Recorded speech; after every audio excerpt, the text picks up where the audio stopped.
Chapter 11 area related to circle. यही है क्या? 6 करते हैं, दोनों बात में करेंगे, ठीक है? यही है क्या चैप्टर का नाम? वृत्तों से संबंधित क्षेत्रफल। वृत्तों से संबंधित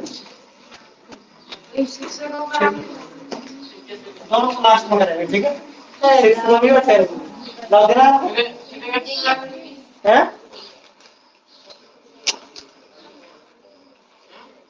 पुरानी बुक में चैप्टर 11 रचनाएं होंगी, ठीक है? वो जो कि सारा हट चुका है ना, तो 12वां चैप्टर निकाल लेना पुरानी बुक का, एरिया रिलेटेड टू सर्कल, ठीक है? वृत्तों से संबंधित क्षेत्रफल, ठीक है? तो सर्कल तो आप लोगों ने देखा ही है ना? सर्कल कैसा होता है? गोल। इधर देखो, कल की क्लास है शांति से चली थी, बहुत ही शानदार। अगर बिल्कुल भी आवाज आई पढ़ाते लड़के ज्यादा आवाज सोच लेना, ठीक है? तो आप लोगों ने सर्कल कैसा होता है? सबसे पहली बात तो सर्कल, ये तुम्हारा क्या सर्कल है ना, जिसमें आप लोगों को पता होगा ये सर्कल का सेंटर होता है, और सेंटर से लेकर के परिधि तक की दूरी को अपन क्या कहते हैं? रेडियस कहते हैं, यानी कि इसको अपन त्रिज्या कहते हैं। इसमें एक डायमीटर होता है, क्या होता है? डायमीटर यानी कि व्यास। व्यास क्या होता है? जो सेंटर से होकर के जाने वाली सीधी लाइन होती है उसको अपन क्या कहते हैं? व्यास। तो सेंटर ये रहा, चाहे ऐसे खींच दो, चाहे ऐसे खींच दो, चाहे ऐसे खींच दो, कैसे भी खींच दो, ये क्या हो जाएगा तुम्हारा? व्यास। जैसे मैं ये कैसे लाइन खींच दूं सेंटर से होकर के सीधी, तो ये क्या है तुम्हारा? पूरा का पूरा व्यास है, यानी कि डायमीटर। क्या है? डायमीटर। और ये क्या है तुम्हारी? रेडियस, यानी कि त्रिज्या। अब ध्यान से अगर देखा जाए तो देखो, यहां से यहां तक क्या होगी? रेडियस। यहां से यहां तक क्या होगी? रेडियस, है ना? तो एक रेडियस यानी कि 2 रेडियस मिलकर के क्या बना रही है? डायमीटर। ध्यान रखिए, जो डायमीटर होता है वो 2r के बराबर होता है। d is equal to 2r। यहां से अपन r इज इक्वल टू निकालेंगे, रेडियस निकालेंगे, तो क्या आएगा तुम्हारा? d अपॉन, ये रेडियस का फॉर्मूला आता है, ठीक है? रेडियस का, रेडियस निकालनी है तो डायमीटर को क्या कर दो? आधा कर दो, है ना? और डायमीटर निकालना है तो रेडियस को क्या कर दो? डबल कर दो। डायमीटर चाहिए तो रेडियस को डबल कर दो, रेडियस चाहिए तो डायमीटर को आधा कर दो, व्यास को आधा कर दो, ठीक है? और इसमें क्या होता है? और बताओ इसमें क्या होता है ना? ये इसकी जैसे अपन यहाँ पर खड़े हो जाए इस पॉइंट पर, और यहाँ से चलना शुरू कर दें, ऐसे घूमना शुरू कर दें इसमें चारों ओर, तो हम जितनी डिस्टेंस कवर करके आए हैं यहाँ से लेकर के यहाँ तक, इस पूरी डिस्टेंस को बोला जाता है, इसमें क्या क्या बोला जाता है? परिधि। क्या बोला जाता है? परिधि। यानी कि ये पूरी जो डिस्टेंस होती है तुम्हारी, ये होती है तुम्हारी क्या? परिधि, यानी कि सरकमफेरेंस।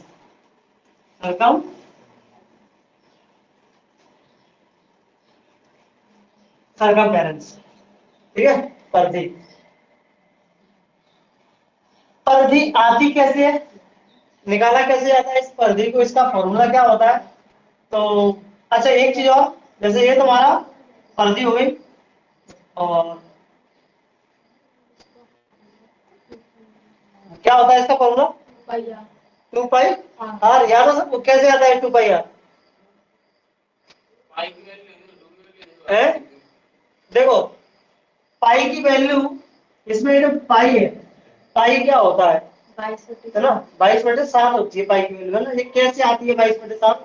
अगर आप लोगों को देखना है कि 22/7 कैसे आई, है ना, तो अपन इसको क्या कर सकते हैं? जो सर्कल है, जैसे एक सर्कल बनाना आप लोग, है ना?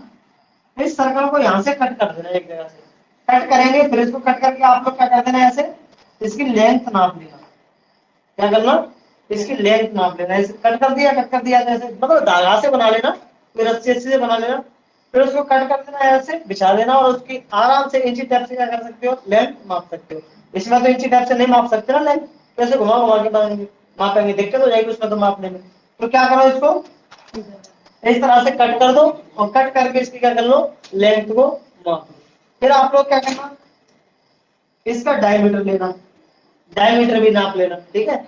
डायमीटर के ऐसे डायमीटर से माप लेना, एक धागा ले लेना, कुछ डायमीटर की लेंथ होगी, जो डायमीटर की लेंथ होगी, डायमीटर की लेंथ से इसको क्या कर देना, डिवाइड कर देना। ये क्या है तुम्हारी, ये क्या है तुम्हारी पर्दी है ना। अगर मैं ऐसे इसको कट करके सीधा कर दूं तो ये तुम्हारी क्या हो गई, पर्दी हो गई, ठीक है। और मैं ये जो डायमीटर है, इस डायमीटर को सीधा है ये नाप लूंगा बस, इसे नीचे डायमीटर से इसको क्या कर दो, डिवाइड कर दो व्यास से, इससे व्यास से। तो इनका जो रिलेशन होता है वो होता है तुम्हारा क्या, पाई। इसी के रिलेशन को हमने नाम दिया क्या, पाई, पाई, ठीक है। जैसे इसकी कुछ लेंथ है, इसकी कुछ लेंथ है, जब इसको डिवाइड किया काटा तो लेंथ ठीक है तुम्हारी 22/7 के अप्रोक्स लगभग। ऐसा नहीं है कि फिक्स 22/7 होती है, उसकी वैल्यू नहीं होती। आप लोग पाई की वैल्यू देखना 3.14, उसके बाद 50 डिजिट तक उसकी वैल्यू दे रखी है, और पीछे भी क्या लगा रखा है, dot dot dot dot dot, यानी कि पाई की वैल्यू कभी खत्म ही नहीं हो रही है वो, ठीक है। इसका मतलब क्या है, इसका मतलब ये है कि उसकी जो वैल्यू है, जो वैल्यू है वो अप्रोक्स ली जाती है, क्या ली जाती है, अप्रोक्स, फिक्स नहीं है। तो 22/7 भी क्या है, अप्रोक्स, यानी कि लगभग है, ठीक है। तो परिधि बटे व्यास को के रिलेशन को क्या बोला गया, पाई बोला गया, ठीक है।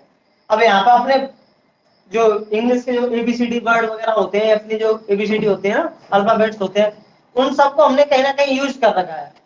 तो मैथमेटिशियन ने जब उनको कोई वर्ड यूज करने के लिए नहीं दिखा तो उन्होंने एक ग्रीक वर्ण उठाया और ग्रीक वर्ड से इसको क्या कर दिया, दर्शा दिया। यानी कि ये कहाँ लिखे बार बार, परिधि बटे व्यास, परिधि बटे व्यास, परिधि बटे व्यास, है ना। अगर हर जगह 22/7 को कौन लेके करे, है ना, 22/7 को कौन रखे बार बार, तो अपन इसकी जगह सिंबॉलिक कॉमन ले लो ना, इसकी सिंबॉलिक कॉमन वैल्यू ले लो। तो उन्होंने कहा एक काम करते हैं, इसको नाम दे दें क्या, पाई। इस रिलेशन को नाम क्या दे दिया, पाई। अब जो परिधि होती है वो कितना, पाई, ठीक है। तुम्हारा क्या, व्यास।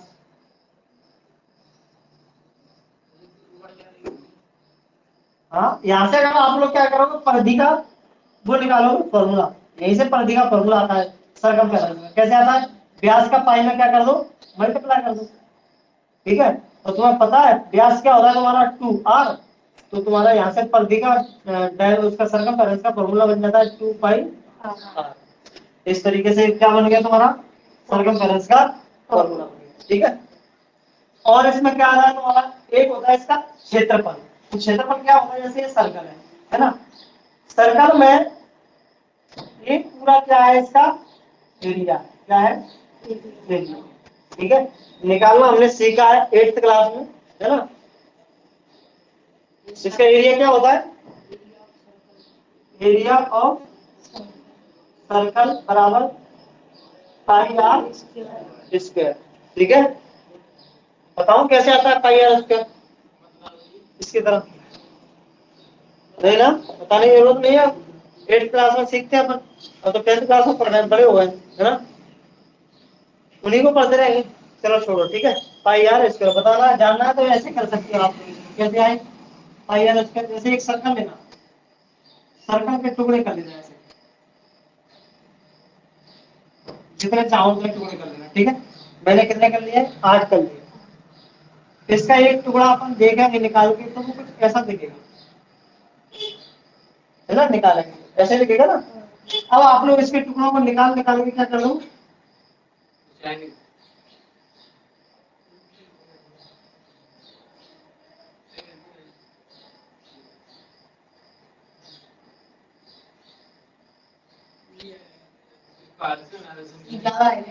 ज्यादा हो 1 2 3 4, ठीक है, 5 6 7 ये 8।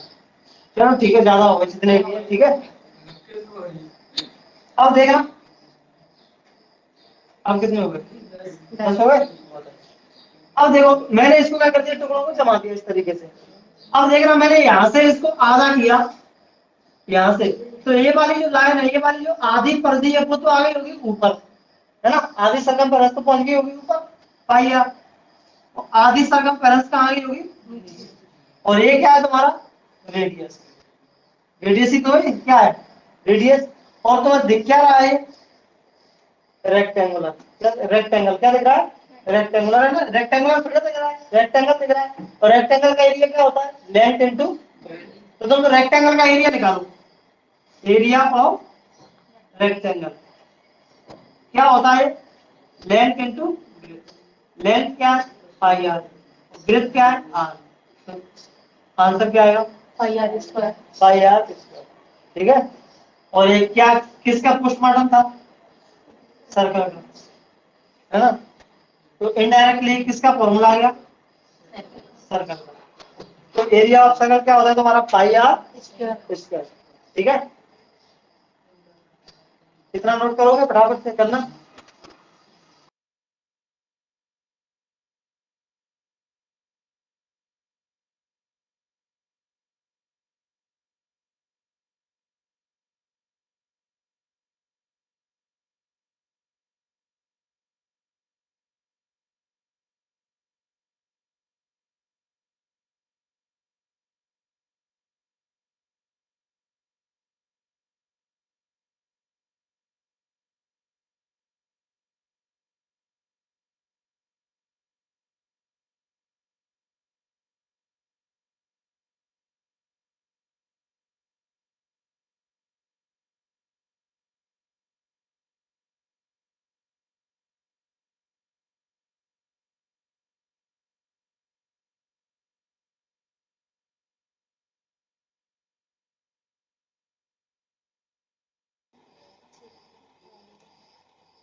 तो अपन को इसमें सर्कल का एरिया ही पढ़ना है क्या? जो सर्कल का एरिया था ये तो हम निकालना सीख चुके हैं। अपन को सीखना क्या है इसमें? Area related to circle. यानी कि ऐसे फिगर्स जो सर्कल जैसे होंगे उनका एरिया किस तरह से निकाला जाएगा वो हम इसके थ्रू सीखेंगे। ठीक है। तो आप लोगों ने बहुत सारे फिगर देखे होंगे, जैसे आप लोगों ने साइकिल का पहिया देखा होगा, है ना, या किसी भी चीज का पहिया देखा होगा, वो कैसा होता है? सर्कल की तरह होता है ना। आप लोगों ने फ्लोर पर डिजाइन देखे होंगे, है ना, गोल गोल डिजाइन बने हुए, वो भी कैसा होता है? सर्कल के जैसा होता है। आप लोगों ने चूड़ी देखी होगी, वो भी सर्कल जैसी होती है ना। आप लोगों ने कुआ भी देखा होगा, कुआ भी ऊपर से कैसा दिखाई देता है? सर्कल जैसा दिखाई देता है ना। तो बहुत सारे फिगर्स हैं। आप लोगों ने सेप्टिक टैंक का ढक्कन देखा होगा, वो भी कैसा होता है? सर्कल जैसा होता है, गोल, है ना। तो इनके एरिया, इनसे संबंधित एरिया हमें क्या करना है? निकालना है। ठीक है।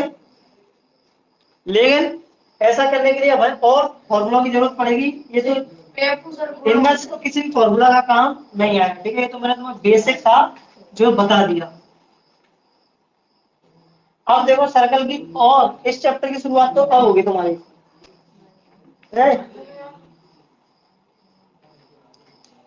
अच्छा, इसमें देखो इधर,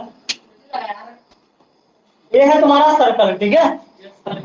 सर्कल में अगर मैं कहीं भी लाइन ऐसे खींच दूं, कहीं भी, यहाँ पे खींच दूं, यहाँ पे खींच दूं, यहाँ पे खींच दूं, यहाँ पे खींच दूं, और ये खींच दूं, ये सारी की सारी लाइनें क्या कहलाती है तुम्हारी? ये कहलाती है तुम्हारी कोड।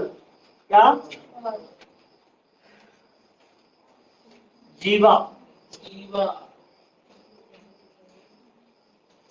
ऐसे भी कहा था है, इसको कहा जाता है क्या? जीवा। ये सब जीवाएं हैं। और ध्यान रखना, यही से क्वेश्चन बना देता है। ठीक है।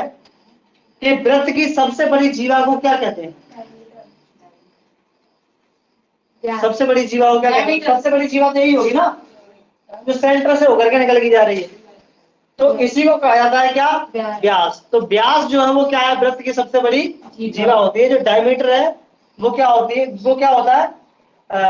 लार्जेस्ट कोड होता है किसका? सर्कल का। ठीक है। तो इस चीज को भी ध्यान रखना है। ठीक है। यानी कि ये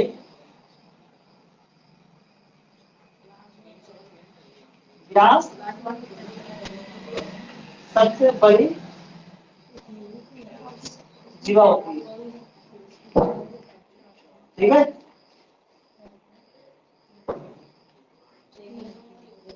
हाँ लिख रहे हैं।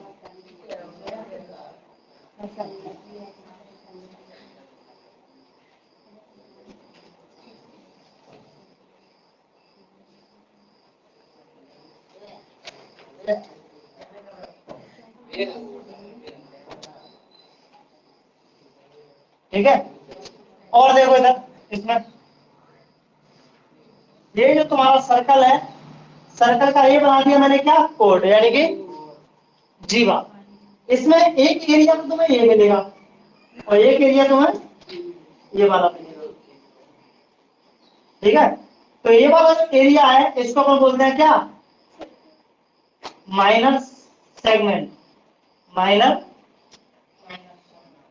सेगमेंट। और ये वाला जो एरिया है इसको अपन बोलते हैं क्या, मेजर सेगमेंट, यानी कि लघु वृत्तखंड। और ये दीर्घ वृत्तखंड। ठीक है, इन चीजों को ध्यान से समझ लेना। लघु वृत्तखंड क्या, ये छोटा वाला है ना, यहाँ से नीचे वाला, ये तुम्हारा क्या, लघु वृत्तखंड। तो ऊपर ज्यादा है तो ये क्या है तुम्हारा, दीर्घ वृत्तखंड। ठीक है, और ये बना किस किस से, इस डेफिनेशन पूछता है, ये किस किस से मिलकर के बना हुआ है। ठीक है, तो अपन, अच्छा मैंने उस सर्कल में आप लोगों को एक चीज और नहीं बताई, परिधि का कोई भी हिस्सा, यानी कि ये जो सर्कल है, ये जो सर्कल है, सर्कल का कोई भी हिस्सा, यहां से यहां तक का टुकड़ा, यहां से यहां तक का टुकड़ा, कोई भी एक टुकड़ा इसका डायमीटर, उसका सर्कमफेरेंस का तुम्हारा क्या कहलाता है, चाप। क्या कहलाता है, चाप। चाप यानी कि आर्क। क्या कहलाता है, आर्क। तो ये तुम्हारा आर्क है, क्या है, आर्क, यानी कि चाप। कहां से कहां तक, यहां से लेकर के यहां तक। जैसे मैं इसको नाम दे दूं ए बी, और यहाँ पे एक पॉइंट ले लूं सी, तो ए बी सी क्या कहलाएगा तुम्हारा, चाप कहलाएगा। ए बी सी तुम्हारा क्या है, ये चाप है, ये आर्क है। ठीक है, अब देखो ये जो सेक्टर, ये जो सेगमेंट है, ये जो वृत्तखंड है, किस किस से मिलकर के बना हुआ है, एक तो ये चाप से मिलकर के बना हुआ है, और एक है इसका कोड, है ना। तो कोई भी वृत्तखंड किस किस से मिलकर के बना होता है, कोड और उसके जो क्या बोलते हैं उसको, करस्पॉन्डिंग आर्क होता है उसके द्वारा। ठीक है, यानी कि जीवा और संगत चाप के द्वारा घेरा गया क्षेत्रफल क्या कहलाता है, वृत्तखंड कहलाता है। ठीक है, ऊपर भी देखो, ऊपर एक चाप ये रहा, और ये तुम्हारी क्या है, कोड, यानी कि जीवा है। तो ये इन दोनों से मिलकर के घेरा गया क्षेत्र, ये क्या है तुम्हारा, सेगमेंट, यानी कि वृत्तखंड है। क्या है, वृत्तखंड। ठीक है, एक तो ये बात हो गई इसमें। दूसरी बात क्या, जैसे कि एक और फिगर अपन बनाए, नीचे वाला माइनर, हाँ। अब देखो इसमें ये तुम्हारी क्या है, रेडियस, और ये भी तुम्हारी क्या है, रेडियस। ठीक है, ये तुम्हारा सेंट्रल ओ, ये तुम्हारी रेडियस है, और ये तुम्हारा क्या है, आर्क, यानी कि चाप है।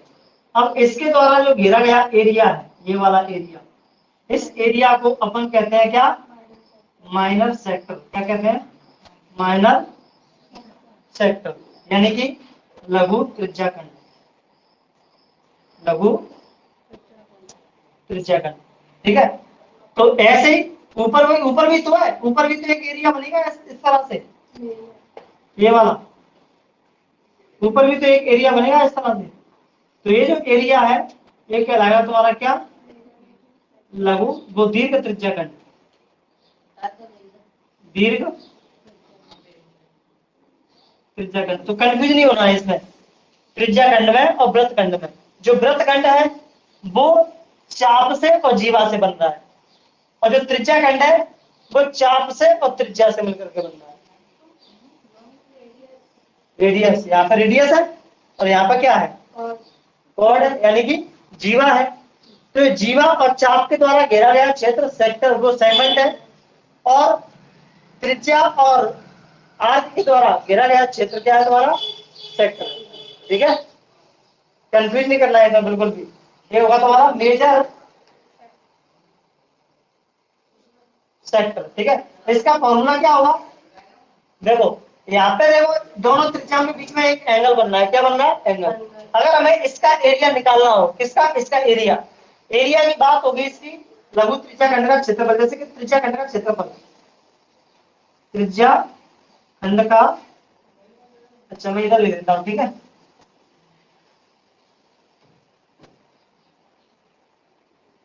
त्रिज्या खंड का क्षेत्रफल, area of sector, area of sector. Concept clear होना चाहिए। एरिया ऑफ सेक्टर क्या होगा तुम्हारा, थीटा अपॉन 360।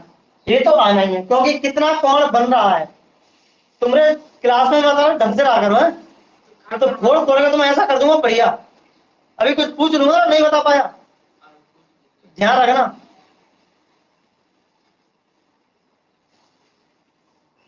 नहीं तो मजाक समझ के रखते हैं क्लास में। नंबर कितने आते हैं, 10। और यही कारण है क्लास में ढंग से ना समझना, ठीक है, दूसरा कारण नहीं है। फिर घर पे जाकर रट्टा लगाना।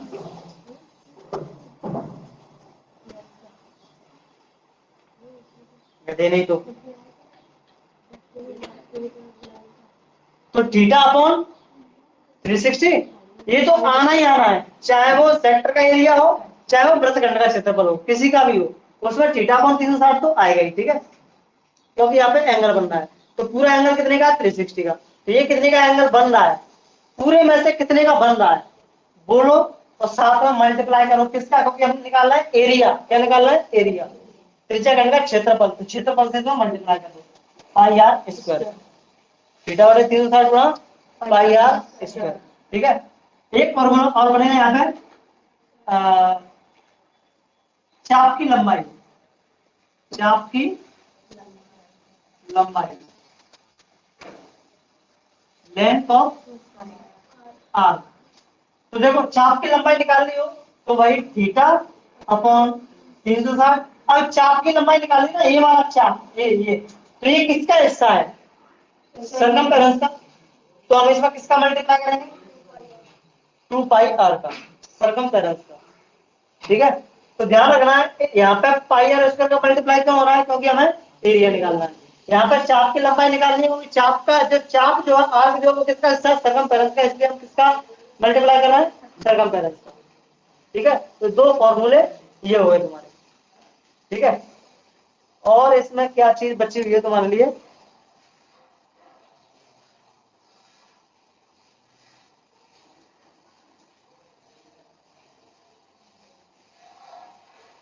चलो ठीक है, और कुछ नहीं है, कर लो, नोट कर लो फटाफट से, बना दो।